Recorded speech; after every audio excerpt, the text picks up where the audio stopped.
Yes, I know that title is extremely optimistic, but just hear me out for a moment. According to Google, the midpoint of a movie is a major plot point that occurs around the middle of the screenplay, usually in the second act. It's a moment of significant change that propels the story forward and keeps the audience engaged. And many movies have midpoints. I'm not saying this is the only one with a perfect midpoint, but The Greatest Showman is an extremely good example of what the midpoint truly should be. The perfect midpoint should change the status quo of at least one of the three movie pillars: story, characters, and themes.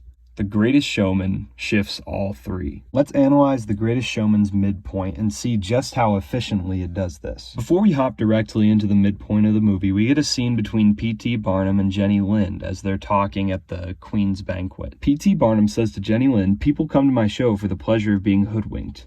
Just once, I'd like to give them something real." This sets up the course of the story to change immensely, shifting the entire direction of the narrative and our main character's goals. Just for good measure, the movie shifts the trajectory of our second main character, Philip Carlyle. You forget your place, Philip. My place? Mother, if this is my place, then I don't want any part of it. Bam, this interaction with Philip's parents completely sets up later interactions between Philip Carlyle and Zendaya. I don't remember her character's name. She's gonna be Zendaya for the rest of the video. I hope you're happy. You set off a dream in me. You set off a dream in me, she says, as she looks over at P.T. Barnum. Bruh. You can say that she's looking at P.T. Barnum and saying, "You set off a dream in me," by inviting her to join his act, starting their romantic subplot. Or you could say that these are P.T. Barnum's inner thoughts as he looks at Jenny Lind perform. She's setting off a dream for him and making him become a real performer. Just once, I want to give them something real, and the temptation of Jenny Lind is very real. All the shine of 1,000 spotlights, all the stars we steal from the night sky will never be enough, never be enough.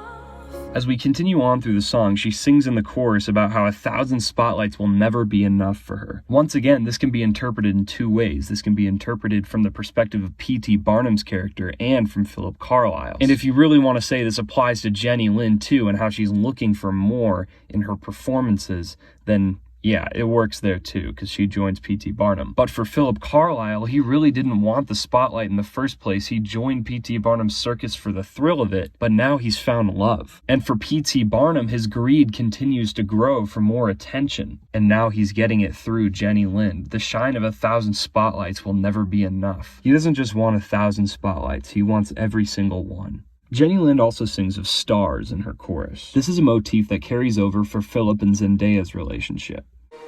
What if we rewrite the stars? All the stars we steal from the night sky will never be enough. So how about we rewrite the stars? As Jenny Lind's song is approaching the end, Barnum looks to the crowd, specifically at the critic, who doesn't scathingly write his review as he watches the show like he would in a normal circus performance.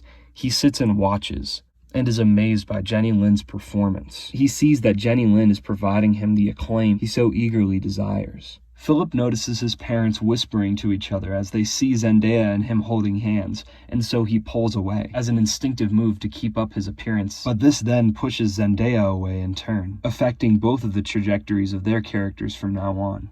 Wait, no, I didn't mean... And finally, we see P.T. Barnum's wife, noticing his gaze toward Jenny Lind and where his real ambitions lie. He takes his eyes off of his family and on to fame, staring lustfully at Jenny Lind. And with the conclusion of Jenny Lind's performance, our beautiful midpoint concludes. Let's go over how it shifted the themes, characters, and story. The trajectory of the story changes, and along with it, Barnum's character. While the whole movie is about him proving himself, he's no longer doing it out of motivation to provide for his family, but rather to chase the spotlight and be the greatest showman. Not only has P.T. Barnum's character changed trajectory, but so has Philip's. No longer looking to keep up appearances, but rather he decides to chase his love for Zendaya. Zendaya's character has shifted, where before she wanted to be with Philip, but now she believes it not possible. P.T. Barnum's wife was there to support and encourage and look after the family while Barnum was gone, but now she sees that he has eyes for someone else, making her think again about her relationship with Barnum and leading into Tightrope perfectly. And finally, the themes of the movie have now shifted, no longer just being about your own identity, but about your legacy, about what you leave behind, and about who you'll pass it on to. Checking off these 3 boxes, I can confidently say that The Greatest Showman is not just an incredible film, but has the perfect midpoint.